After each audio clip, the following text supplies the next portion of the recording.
Hello everyone, आज हम देखेंगे मॉडर्न क्लासिफिकेशन ऑफ अकाउंट्स का सेकंड टाइप ऑफ अकाउंट जो है लायबिलिटी अकाउंट्स। लायबिलिटी यानी वो सारा पैसा जो बिजनेस के द्वारा आउटसाइडर्स को पे करना बाकी है।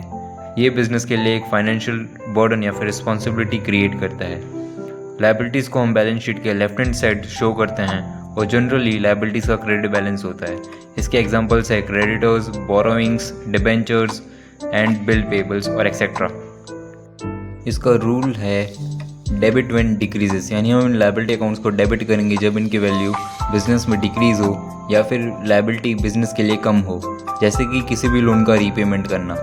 और क्रेडिट व्हेन इंक्रीजेस, यानी हम इन लायबिलिटी अकाउंट्स को क्रेडिट करेंगे जब इनकी वैल्यू बिजनेस में इंक्रीज हो, यानी कि लायबिलिटी बिजनेस के लिए क्रिएट हो, जैसे कि किसी से लोन लेना।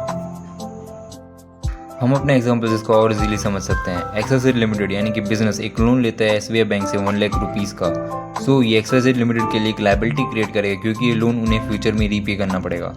नाउ अब हम लायबिलिटी अकाउंट्स के रूल को जर्नल एंट्री से समझते हैं। एक्सवाईजेड लिमिटेड अपने बुक्स में केस 1 यानी कि जब वो लोन लेगा एसबीआई बैंक से तब एंट्री पास करेगा cash account debit to bank loan account. जैसा कि हम जानते हैं कैश अकाउंट एक हमारा असेट है, सो लोन लेने से कैश बिजनेस में इंक्रीज होगा, सो इसलिए हमने उसको किया है डेबिट। और बैंक लोन अकाउंट एक लायबिलिटी अकाउंट है, सो यहाँ पे लोन लेने से बिजनेस के लिए एक लायबिलिटी इंक्रीज हो रही है, सो हमने लायबिलिटी अकाउंट यानी कि बैंक अकाउंट को हमने किया है क्रेडिट। और केस 2 जब बिजनेस इस लोन को रीपे करेगा एसबीआई बैंक को, सो तब वो जनरल एंट्री पास करेगा bank loan account debit to cash account. Bank loan account जो एक लायबिलिटी अकाउंट है यहाँ पे डिक्रीज हो रहा है, सो हमने इसको किया है डेबिट। और कैश अकाउंट एक हमारा असेट है जो डिक्रीज हो रहा है, सो हमने उसको किया है क्रेडिट।